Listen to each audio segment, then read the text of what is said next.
Hello दोस्तों, आपका हमारे चैनल में स्वागत है। आप सबको हमारी राम राम। आज मैं आपको सफला एकादशी के बारे में की कथा सुनाती हूँ। जैसा कि आज सब जानते हैं, पौष मास के कृष्ण पक्ष की एकादशी है। भगवान कृष्ण बोलते हैं, स्नान व्रत तप तीर्थ आदि से मैं इतना खुश नहीं होता हूँ जितना कि एकादशी व्रत करने वालों से मैं खुश रहता हूँ। वो मुझे प्राणों से भी प्रिय होते हैं। और ऋतु अनुसार जो नारायण की ऋतु अनुसार फल फूल धूप दीप से नारायण की जो पूजा करता है, इसमें नारायण की पूजा होती है। और आज सफला एकादशी है जो सभी कार्यों में सफल करने वाली होती है। उसका भी मैं महत्व में सुनाता हूँ, प्रेम से सुनो।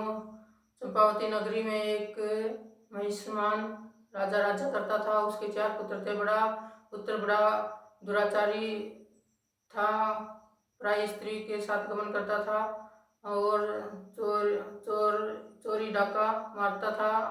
उसने के पिता ने अपने राज्य से उसको निकाल दिया। वो वन में जाकर रहने लगा। वन के बीच में एक पीपल का पेड़ था। उस पीपल के पेड़ में नारायण भगवान रहते हैं और उसमें सभी देवताओं का क्रीड़ा स्थान रहता है। वो उसके नीचे उसने अपना डेरा जमा लिया और वहाँ से आकर रोजाना अपने पिता के राज्य में आगे चोर लुटेरी करता था और उससे अपना जीवन व्यतीत करने लगा। ऐसे एक दिन वो पुलिस आती थी, उसको पकड़ ले जाती थी और फिर छोड़ देती थी। एक दिन पौष मास की कृष्ण पक्ष की दशमी थी। दशमी के दिन उसने पिता के राज्य में आकर चोरी की। पुलिस ने उसको पकड़ लिया और उसके कपड़े उतार कर उसको खूब धुलाई की, मतलब मारपीट की और उसको फिर वापस वन में छोड़ दिया। वो कैसे भी जाके पीपल के पेड़ के नीचे फिर अपना डेरा जमा दिया और इधर हिमगिरी पर्वत की ठंडी ठंडी हवाएं, सर्दी का कड़ाके की सर्दी पड़ रही थी और वो सब उसमें ठिठुर रहा था। उसके शरीर के अंदर गठिया भाव ने जगह बना ली थी, जोड़ों में दर्द रहने लगा।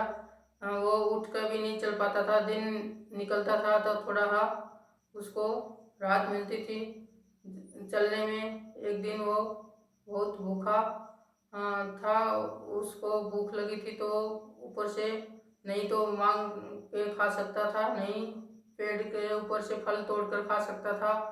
बहुत पूरी तरह गठिया भाव ने उसके शरीर के अंदर डेरा जमा दिया था। तो एक दिन वो वहीं से पास के पेड़ों से चुगकर कुछ फल फूल लेके आया और भगवान की उस पीपल प्रभु को बोला, प्रभु पीपल के जड़ में ये फूल फल रख दिया और प्रभु आप ही इन्हें का भोग लगाओ, ग्रहण करो और मैं अभी इसको नहीं खा सकता।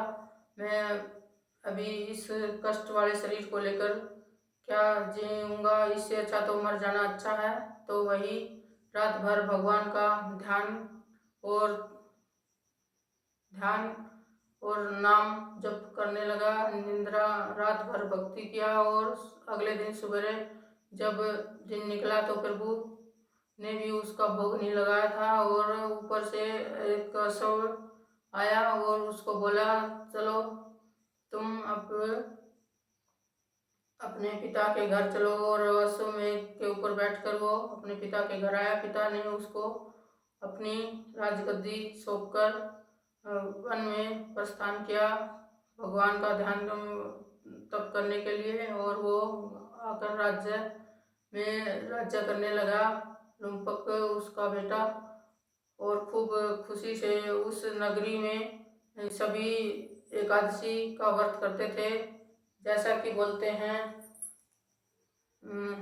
अग्नि के पास जलती हुई अग्नि में हाथ देना वो जला ही देती है, चाहे गलती से हो चाहे वैसे हाथ को जला देती है। वैसे ही सफला एकादशी भी सभी भूल से भी की हुई सफला एकादशी अपना रंग दिखाती है और उसको भी ऐसा ही हुआ कि उसके सारे पाप एक ही भूल से एकादशी होने के कारण सब पाप नष्ट हो गए और उसको पिता का राज्य मिला और राज्य में आकर वो सब कुछ अच्छे से करने लगा। उसकी प्रजा में सभी लोग एकादशी का व्रत करते थे विधि विधान के साथ और भजन कीर्तन करते थे।